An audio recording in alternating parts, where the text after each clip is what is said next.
పరీక్షల్లో రకరకాల ప్రశ్నలు ఉంటాయి కదా, మార్కులు వేయడానికి అన్నిటికంటే తక్కువ టైం తీసుకునే విధానం ఇదొక్కటే. అదే బొమ్మ వేసి భాగాలు గుర్తిస్తే ఎలా ఉండాలంటే 3 మార్కులంటే 3, 6 అంటే 6, 10 అంటే 10 పడిపోవాల్సిందే. ఆ బొమ్మ వేసినప్పుడు ఒకవైపు ఒక గీత, ఇంకొక వైపు ఇంకో భాగం, కిందకు ఒక భాగం, పైనుంచి జెడ్ లాగా ఇలా మెట్లుగా భాగాలు రకరకాలుగా వేయకండి.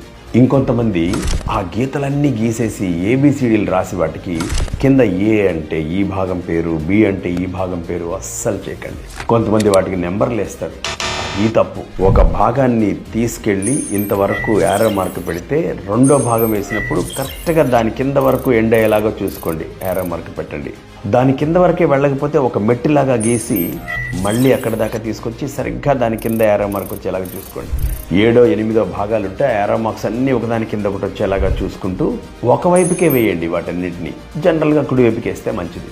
అప్పుడు ఆ యారో మార్క్ దగ్గర ఒక్క లెటర్ మాత్రమే గ్యాప్ ఇచ్చి దాని పేరు రాయండి. అలాగే అన్ని పేర్లు రాయండి. ఆ బొమ్మ భాగాలు చూడగానే లిప్తపాటులో ఇన్ని మార్కులు